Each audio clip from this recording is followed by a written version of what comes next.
In the summer of 1891, the Dyer plantation burned for 3 nights. No record survives of the cause. Local papers called it an act of God, though those who lived nearest swore the fire came from underground that the earth itself had ignited.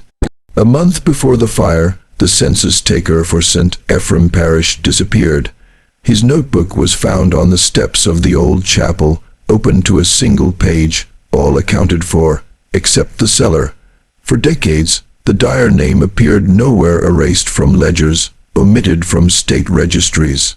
But in 1947, during the expansion of Highway 61, construction workers unearthed brickwork that did not match any modern foundation.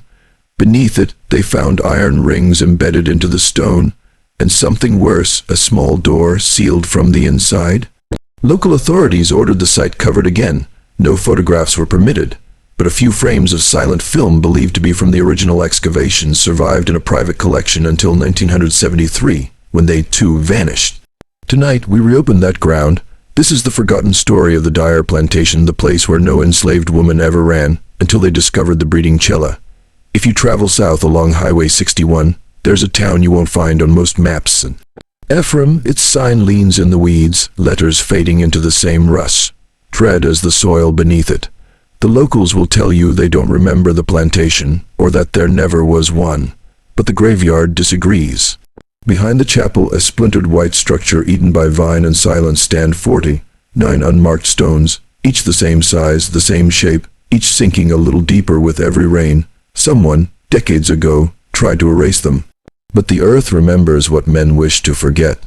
In the courthouse basement, the town's oldest record book shows a strange gap. From 1860 to 1873, the parish ledgers stop abruptly, pages cut out with a blade. In their place, a single note written in faded ink, closed by order of the Reverend, no signature, no seal.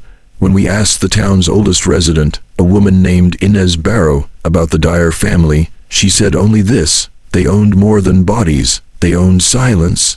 Then she closed her curtains and refused to speak again. Beneath the cracked floorboards of that chapel, beneath the rot and dust, investigators found a staircase descending into the dark.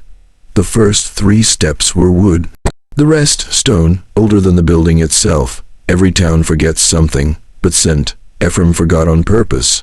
The 1890 census of St. Ephrem Parish was supposed to be a formality, one more stack of parchment for the state archives. The man assigned was Elias Holt, a former clerk turned federal enumerator. He arrived in early June and was never seen again. What remains of his notes were discovered years later, sealed in a box labeled Miscellaneous Parish Materials. Most of the pages were water, damaged. But on the last legible sheet, Elias had written, "The count is wrong. It has always been wrong. There are names whispered here that no man dares to write." Next to that sentence is a crude drawing, a rectangle within a circle, surrounded by smaller marks that resemble tally lines. Historians called it a distortion of the census grid. But to those who have studied plantation architecture, it's something else entirely. A map of substructure, not a building, but what lies beneath it. A letter found with the same papers and addressed to the Bureau of Population carries a single paragraph. The Dyer property does not conform to known boundaries. Beneath the chapel exists a separate count, unnumbered and unacknowledged. Please advise if this falls under the jurisdiction of living. The letter was never sent. The ink stops mid-line as if the pen were yanked from Holt's hand. When the fire consumed the plantation months later, his body was not among the dead. Whatever Elias Holt counted, it wasn't people. The Dyer family arrived in St. Ephrem sometime around 1811. No official deed exists for the land they claimed, yet every local record lists them as founding patrons of the parish. Their patriarch, Silas Dyer, came from Maryland with 4 wagons, 23 laborers, and a personal physician. Within a year, they had built the plantation house, 3 stories of pale limestone that should not have existed that far south, quarried from a place no one could ever identify. What made the Dyers different was not their wealth, but their secrecy. The plantations ledgers, the few that remain, contain meticulous accounts of harvests, supplies, and wages, but alongside the ordinary entries, cotton yield, tool purchase, wagon repairs, there are symbols instead of words.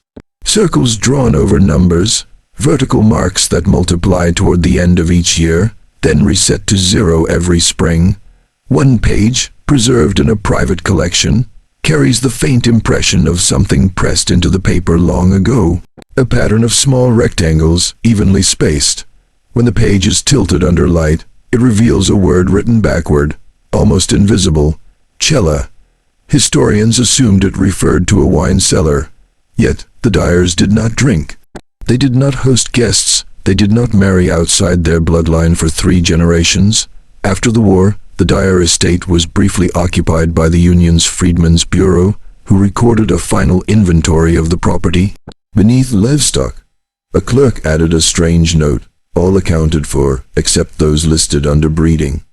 No one has ever found what that category meant. The line was crossed out in red ink, and beside it 3 words in another hand entirely: stop the count.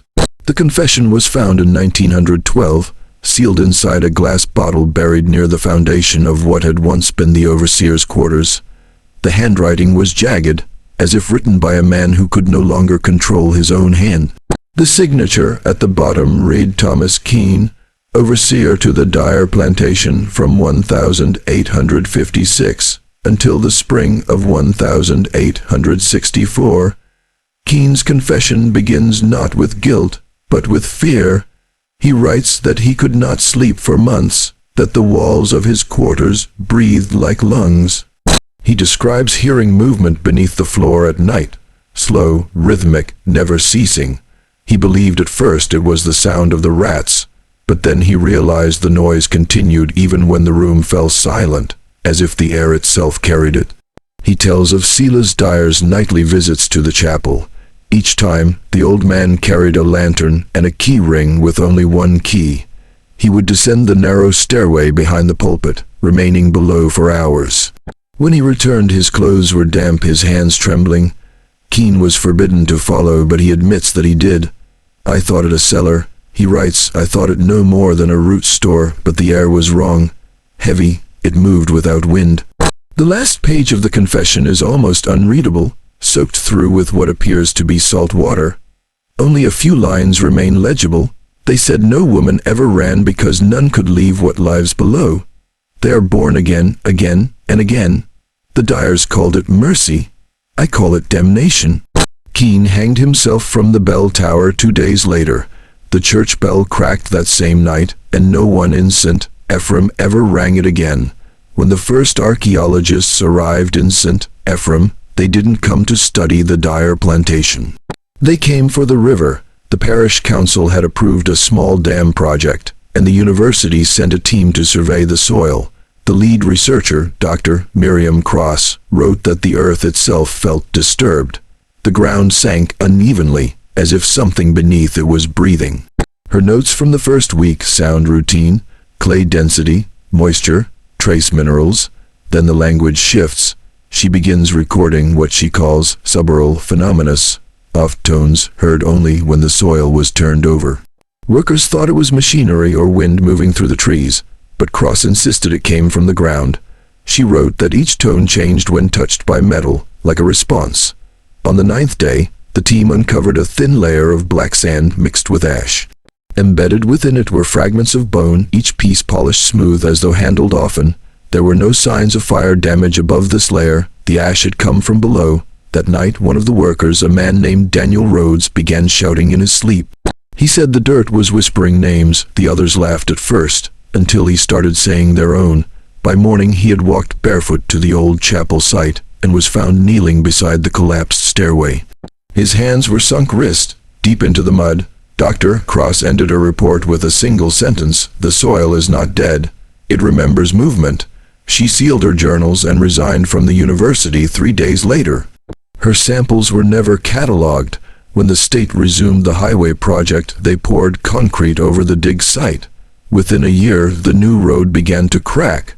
During the renovation of St. Ephrem's Chapel in 1932, The workers were instructed to clear the remaining debris from the basement. The church had been abandoned for decades, its walls stripped bare, its altar reduced to splinters, but beneath the rubble they found a hatch iron, corroded, sealed with a cross-shaped bolt. It wasn't part of the original blueprints. When they finally forced it open, a narrow passage descended into the earth, lined with stone that didn't match any known quarry in the region. The air was dry, unmoving, no dust, no smell of rot, only silence so deep it pressed against the lungs.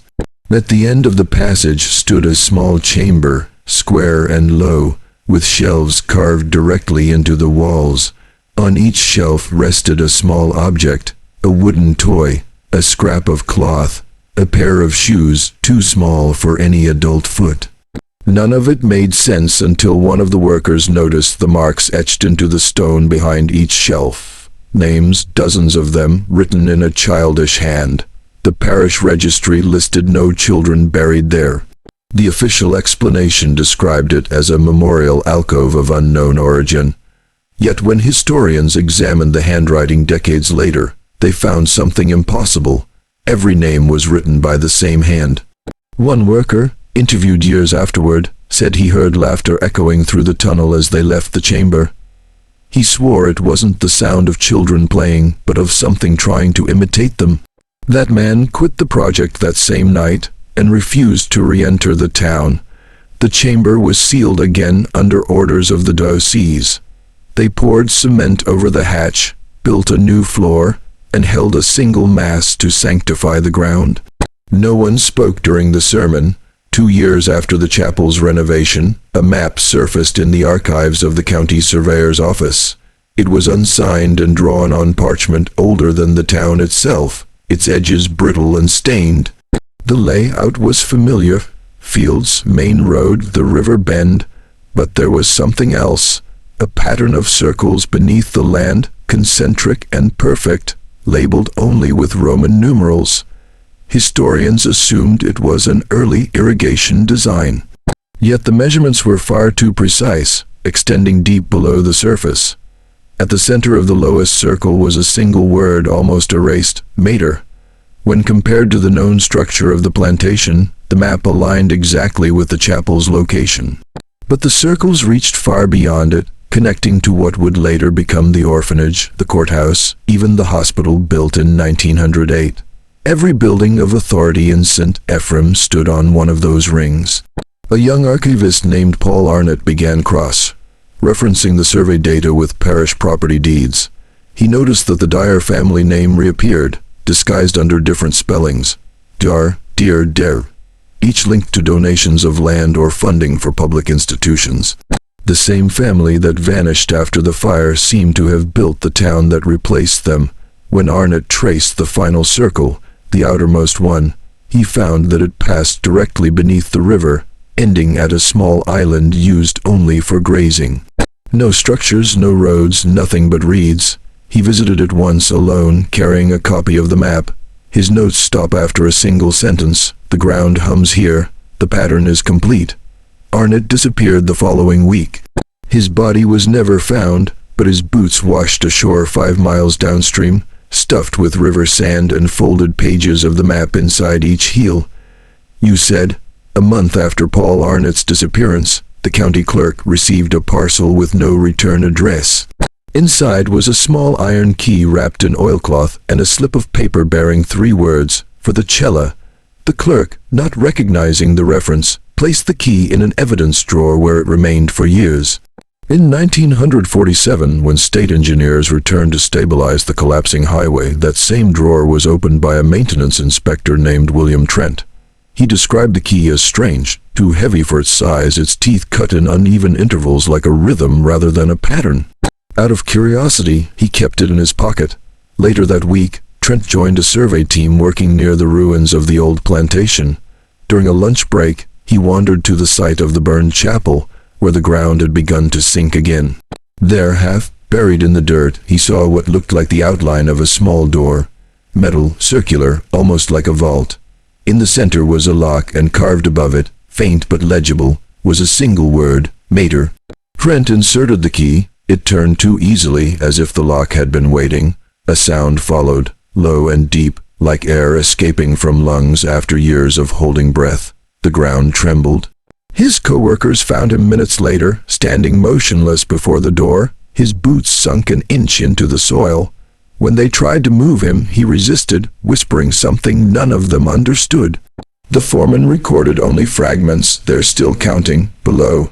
Trent was taken to the county hospital, where he remained silent until his death in 1952. The key was never recovered, though the door has been seen once since. Only when the river floods and the mud pulls back just enough to show its edge. In the autumn of 1952, an independent researcher named Caroline May arrived in St. Ephraim, claiming she was writing a history of early Louisiana churches.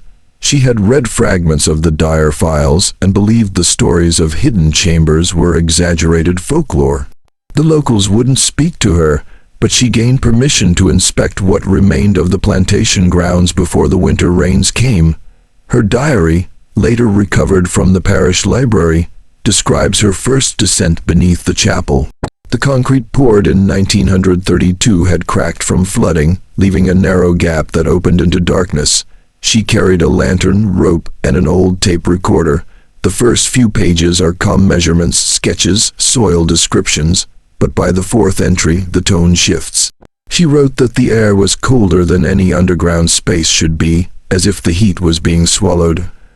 The tunnel walls were slick and uneven, carved by hand, spiraling downward instead of running straight.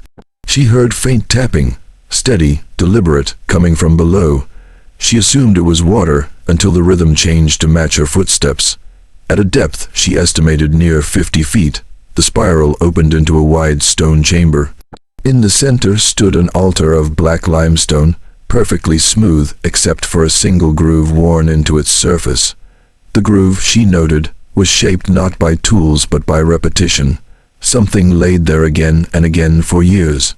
Her last recording ends abruptly with a whisper, "It isn't empty, the air is moving." When a search party went looking 2 days later, they found the rope she had tied at the entrance had been cut cleanly halfway down. Her lantern lay shattered beside it, the glass warped by heat, though the earth around it was cold. Caroline May was never found. The spiral tunnel was sealed again with steel.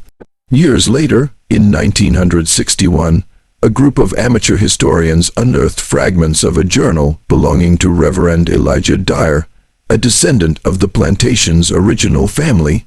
Unlike previous accounts, this journal was not concerned with surface life. It spoke of the Chamber of Names, a place beneath the plantation where the family meticulously recorded every life they controlled, every voice they silenced. The chamber, according to the journal, was a subterranean hall carved entirely of limestone. Its walls were lined with shelves, each holding small wooden tablets inscribed with names.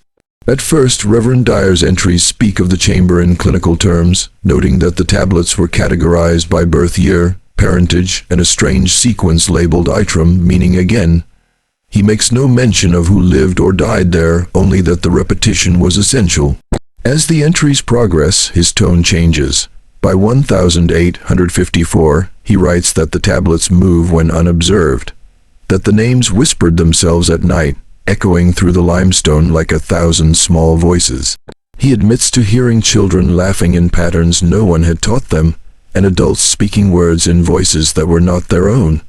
One fragment, dated 1872, contains a single line repeated on every page: "Do not look, do not listen, they remember." The chamber, Dyer writes, is not merely a record, it is a container. Each tablet, each name binds something. The repetition is ritual, not bookkeeping. By 1880, the final entries are almost illegible, written in a trembling hand. "I am counted now. I hear my name in the walls. They do not sleep." The journal ends without explanation, torn midway through a page. The Chamber of Names would remain hidden beneath the ruins of the plantation, its shelves intact, waiting for the next pair of eyes to see what the Dyers had built. The birth records found in the Dyer archives were unlike any other in the region. Carefully preserved in bound volumes, they documented births on the plantation from the early 1800s 120s to the fire of 1891. At first glance, they appeared conventional, dates, parentage, and lineage meticulously recorded. But closer inspection revealed irregularities, subtle yet impossible to ignore. Many entries listed children as being born on specific dates, yet no mother was ever named. Others repeated across years, sometimes with identical birth weights, hair color, or eye color, as if the same child were recorded multiple times under different numbers.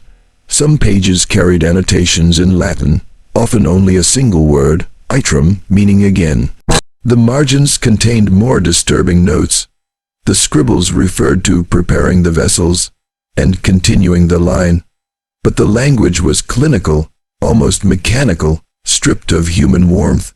Historians who examined the documents later suggested the dyers had developed a system beyond mere genealogy, a cataloging of continuity that defied natural order.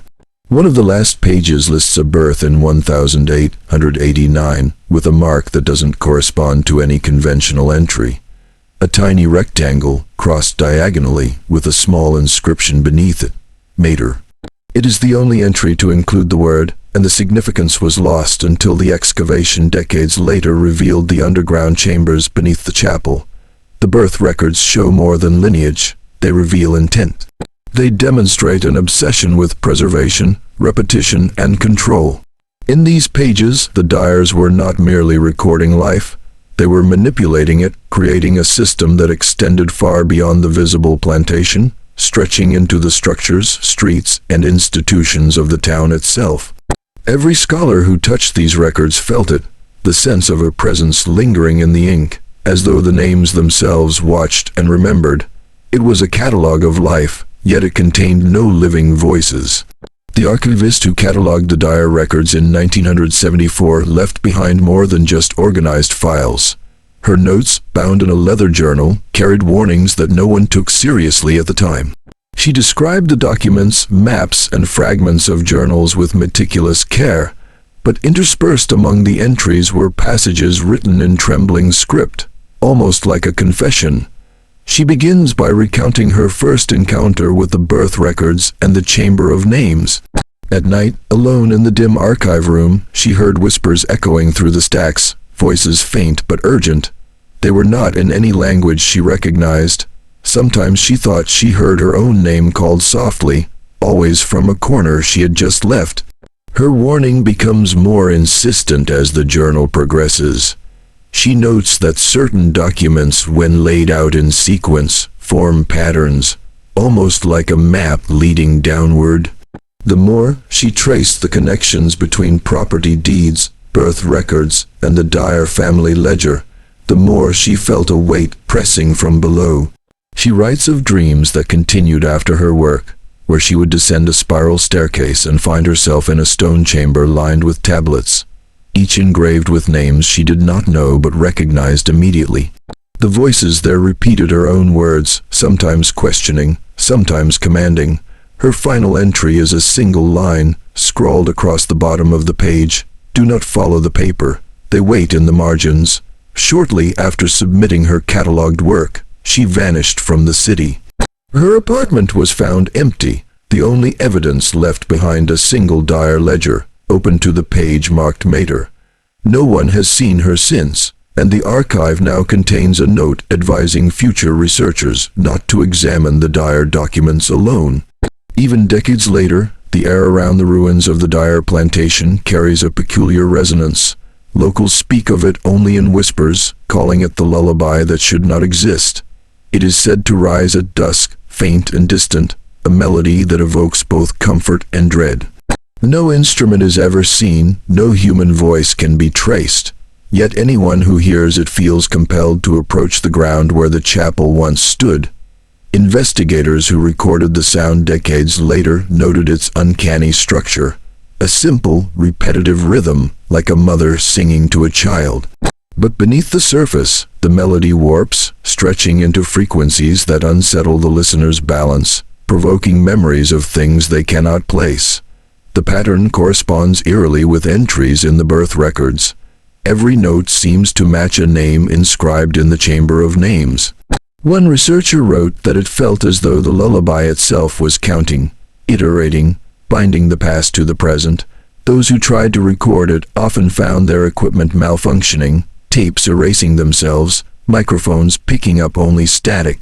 A few even reported hearing whispers layered beneath the melody, indistinguishable words that spoke of repetition, of obligation, of being remembered. A family who had briefly lived near the site reported waking to the sound of small feet moving through the house, though no children were present. The dog refused to enter certain rooms, windows rattled without wind. The parents left the town within days, leaving furniture and possessions behind.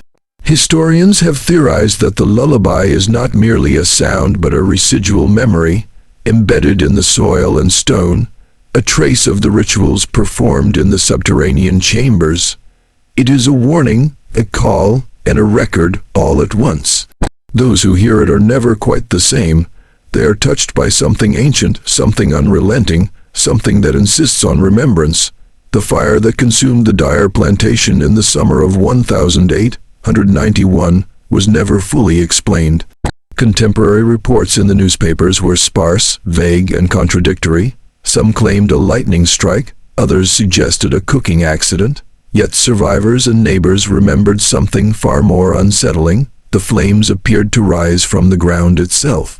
Witnesses described fire that moved independently, crawling along the soil before licking the wooden walls. Windows shattered inward, yet the heat outside seemed minimal. Horses in the stables were found dead the next morning, their eyes wide, their coats untouched by flame. No bodies were recovered inside the main house, only ashes and the lingering odor of something metallic and acrid. Local clergy later reported that on the night of the fire, the wind carried faint chanting from the ruins, words neither Latin nor English, yet unmistakably vocalized. Some said the sound came from below, from the earth itself. When the fire finally burned out, the foundations of the house were intact, scorched at the edges but showing no evidence of structural collapse. The surrounding soil, however, was disturbed, as if something had moved beneath it. Stones that had lined the chapel stairs were shattered, and small fragments of bone were found in the ash. The fire left behind an unnatural silence, one that enveloped St. Ephraim for decades. Birds would not settle in the ruins, and even the river seemed to avoid the area, its current slowing as it passed the burned land. Historians and investigators who later attempted to map the ruins found anomalies in the ground, a spiral depression that led downward, invisible except from the air. One note survives from a surveyor's journal: the heat came from below. Whatever was in that cellar was not burned. It waited. The fire, it seems, was not the end of the plantation. It was a warning. It was the beginning of something hidden, something waiting to be uncovered again. In 1937, during preparations for a new highway that would cut through the ruins of the Dyer plantation, the first official excavation began. State engineers and university archaeologists dug carefully around the charred foundations, expecting to find remnants of a typical antebellum estate: bricks, nails, pottery shards. What they found instead were anomalies, stonework that didn't belong, tunnels running deeper than any standard cellar, and walls lined with carvings that seemed to shift when viewed from different angles. The lead archaeologist, Dr. Lionel Harrington, kept detailed notes of each discovery. He wrote that the air within the tunnels was unnaturally cold, almost viscous, and that the deeper they went, the heavier the silence became. Tools would clatter against stone, yet the echoes were delayed, muted, as if the tunnels themselves absorbed sound. They uncovered fragments of wooden tablets similar to those described in the Chamber of Names, etched with markings that resisted translation. Some bore symbols identical to those found in the Dyer family ledger. Others were blank, but the grooves seemed worn from repeated contact, as if hands had traced them over centuries. One worker reported seeing shadows moving independently along the tunnel walls, shadows with shapes that were not quite human. When questioned, he claimed they vanished when he tried to focus on them, leaving only the cold stone behind. The most disturbing discovery came on the 10th day: a small, iron-bound door set into the floor beneath what had once been the chapel. The team attempted to open it, but the lock resisted every effort. In the moments surrounding the attempt, several men described hearing faint whispers, counting in a language no one understood. Dr. Harrington's journal notes, "There is something beneath the door that observes us, something patient and very old." By the end of the excavation, the site was sealed at the state's insistence, the tunnels left unexplored. The door remains hidden beneath layers of earth and concrete, waiting. In 1942, an independent investigator named Henry Caldwell arrived in St. Ephraim. Caldwell had spent years researching forgotten plantations and unrecorded archives, but nothing had prepared him for the dire sight. He carried a leather-bound journal in which he meticulously recorded every discovery, every lead, and every anomaly, aware that the record itself might be the only thing to survive him. Caldwell's entries begin cautiously, noting the decayed foundations, collapsed chimneys, and remnants of outbuildings. But as he explored, his writing grows more urgent. He documents the underground structures, the spiral tunnels beneath the chapel, and the faint traces of carvings on the limestone walls. He describes a cold so intense it seemed to seep into his bones, and the disorienting sensation that the tunnels stretched farther than their physical measurements allowed. In one entry, Caldwell writes of hearing whispers while alone in the ruins. Not human voices, but repetitions of names, numbers, and soft lullabies that seemed to emanate from the stone itself. He notes that these sounds were not audible outside the tunnels and disappeared if more than one person entered the space. Later entries show his growing obsession. Caldwell sketches the chamber of names, including the tablets he believed had once held small carved figures or objects, noting that each tablet bore marks corresponding to the repeated births recorded in the dire ledgers. He begins to question whether the names were of people or something else entirely, something preserved and counted in perpetuity. The final entries are erratic. Caldwell writes that he saw the iron-bound door beneath the chapel begin to tremble, as if responding to his presence. He closes the journal abruptly with a single line, "If you follow me here, do not trust your name. It is no longer yours." Caldwell disappeared shortly after, leaving only the journal behind. No trace of him was ever recovered, yet the iron door beneath the chapel remains silent, waiting for the next observer. In 1950, a private collector named Joseph Raines acquired a set of audio reels rumored to have been recorded during the 1937 excavation of the Carver Plantation. The reels were labeled simply, "Substructure sounds do not duplicate." Most historians dismissed them as pranks or mislabeling, but Raines claimed the recordings were different, alive in a way that paper and photographs could never be. When he played the first reel, the tape hissed, and beneath it was a low, rhythmic pulse, steady and hypnotic. At first, it resembled water dripping, but the sound contained a cadence too deliberate to be natural. Listening closer, Raines noticed faint whispers layered beneath the pulse, fragments of words, counting, names, and small, high-pitched melodies reminiscent of a lullaby. The second reel revealed something more disturbing. A deep resonance appeared, almost imperceptible at first, vibrating through the floorboards and the walls of Raines' study. He wrote that it felt as though the sound carried weight, like it was pressing against him physically. The whispers were intelligible only in fragments, but they repeated endlessly, creating the impression of a vast ledger, alive, recording, remembering. On the final reel, the whispering escalates. Names of people long dead, interspersed with syllables that seemed to match entries from the dire ledgers, overlapped with the lullaby. At one point, Raines writes that he heard his own voice repeating a phrase he never spoke, as if the tape had reached into him and pulled words from his memory. Raines stopped listening after several hours, claiming that prolonged exposure made him question the boundary between himself and the sound. He sealed the reels in a lead-lined box, yet before his death he told a friend, "The tape does not record history. It is history, and history remembers those who enter its chamber." The box and the sounds within vanished shortly thereafter. In 1947, during preliminary work on the new highway through St. Ephraim, a construction crew uncovered a small metal canister buried beneath layers of clay and ash. Inside was a single reel of 16 mm film, unmarked except for the date, 1891. Locals whispered that it had been one of the original documentation reels from the excavation after the plantation fire, but the state quickly confiscated it. The reel was later reported missing from the county archives, yet fragments survived through private collectors. Those who watched it described footage unlike any historical record. It begins innocuously: burned timbers, collapsed walls, scattered debris. Then the camera descends into darkness, following a staircase that should not exist. The footage shows a small iron door, and behind it, a narrow spiral tunnel. Shadows shift along the walls, but there is no one else in the frame. At intervals, the film warps, flickers, and doubles the image, as if the chamber itself resists being captured. Shapes appear in the corners, elongated, impossible shadows that move independently of the camera. Some frames suggest movement behind the stone walls, tiny figures crouching, pressing against the limestone, or leaning over what appears to be tablets.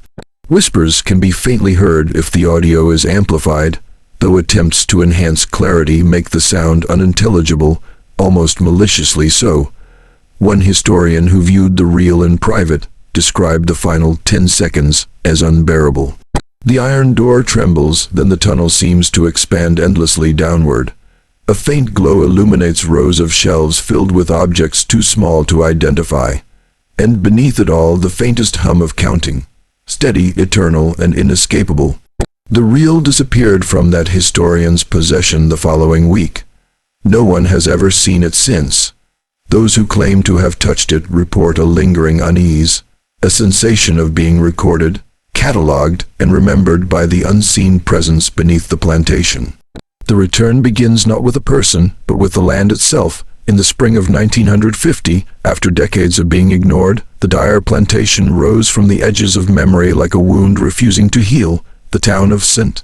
Ephraim had been built around its ruins, streets laid directly above tunnels, foundations, and chambers that no one dared name. Yet the earth had not forgotten. Those who approached the site in the decades that followed reported subtle changes first: shadows that lingered too long, whispers beneath the wind, and the faintest lullaby echoing from the soil. Birds would avoid certain trees, and dogs would growl at invisible presences. It was as though the plantation itself waited, patient, knowing that one day someone would descend once more. In 1953, a young historian named Margaret Avery, drawn by fragments of journals, maps, and rumors, came to St. Ephraim. She ignored warnings from locals and relatives of previous investigators. She found the chapel site, now overgrown, and noticed the ground sinking slightly in a spiral pattern, a depression that corresponded to the hidden tunnels described in countless journals. Margaret's notes detail the final discovery: the iron door, buried beneath years of silt and concrete, slightly ajar. She writes that she felt the presence of those recorded in the chamber of names, the counting, the whispers, the lullaby that had haunted decades of memory. And then she too heard her name, soft but unmistakable, echoing from the stone. She never left the site. Her journals stopped mid-sentence, leaving only the words, "They are not gone, they are waiting," beneath every foundation, behind every name. The Carver Plantation endures, hidden, cataloging, and observing. The town above thrives, oblivious to the pattern beneath its streets. And sometimes, when the wind is right, the faint lullaby rises, counting once more, reminding the living that the past is never silent, and some secrets were